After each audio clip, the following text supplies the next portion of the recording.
এলাকার যারা মুরব্বী বয়োজ্যেষ্ঠ যারা রয়েছেন তারা আমাকে একটা উপদেশ দিয়েছেন। সেই উপদেশটা আমি ইনশাল্লাহ মেনে চলবো। উপদেশ দিয়েছেন যে তুমি অপ্রাসঙ্গিক বিষয়ে আর কথা বলিও না। ৮ আসনের ভাই এবং বোনেরা, আজকে আমরা শান্তিনগরে লিফলেটিং করব, গণসংযোগ করব। তো সবচেয়ে ইন্টারেস্টিং বিষয় হলো এলাকার যারা মুরব্বী বয়োজ্যেষ্ঠ যারা রয়েছেন তারা আমাকে একটা উপদেশ দিয়েছেন। সেই উপদেশটা আমি ইনশাল্লাহ মেনে চলবো। উপদেশ দিয়েছেন যে তুমি অপ্রাসঙ্গিক বিষয়ে আর কথা বলিও না। এলাকার যে স্থানীয় সমস্যাগুলো রয়েছে এগুলো নিয়ে কথা বলা শুরু করো। মানুষের সমস্যার সমাধান করলে মানুষ এমনিই তোমাকে ভোট দেবে।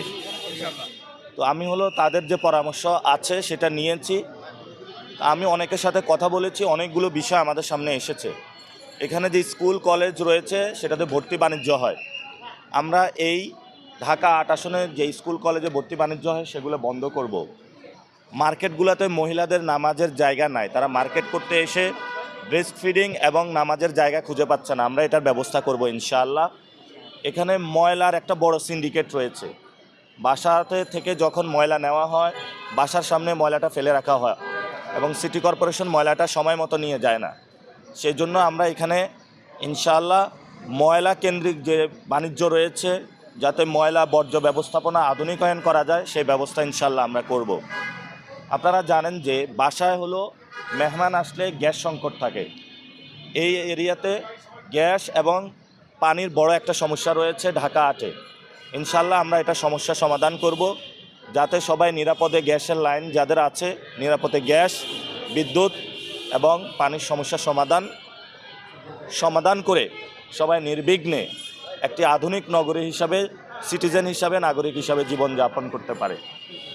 আর নতুনভাবে তো খেলা শুরু হয়েছে ঢাকা 11-তে একটা দ্বৈত নাগরিককে ধরা হয়েছে, ভানাতুয়ার নাগরিক মনে হয়। তো এখানে সব জায়গায় বিভিন্ন যারা ঋণ খেলাপি দ্বৈত নাগরিক তাদেরকে ধরা হচ্ছে। তো বাংলাদেশের মানুষকে বলবো যে আপনারা এই যাদেরকে ধরা হচ্ছে এগুলো দেখবেন এবং আপনারা সব জায়গা থেকে লেখালেখি করবেন। এবং আমার সম্পর্কে মিডিয়াতে একজন সিনিয়র সিটিজেন অনেক বিষোদাগার করছে, আমি এ বিষয়ে কিছু বলবো না, জনগণের হাতে রায় ছেড়ে দিলাম। এবং আমরা ইনশাল্লাহ আমাদের এজেন্ট প্রস্তুত করছি, তাদেরকে প্রশিক্ষণ দিচ্ছি। শুনতে পাচ্ছি আমরা যে 12 তারিখে নাকি কেন্দ্র দখলের একটা প্রস্তুতি চলছে। তো যারা কেন্দ্র দখল করতে আসবে তাদের উদ্দেশ্যে আমরা বলে দিতে চাই, আপাতত এই ইলেকশনে এই প্রস্তুতিটা বন্ধ রাখেন। এই ইলেকশনে এই প্রস্তুতি নিতে আসবেন তো জনগণের হাতে আপনারা দাওয়া খাবেন।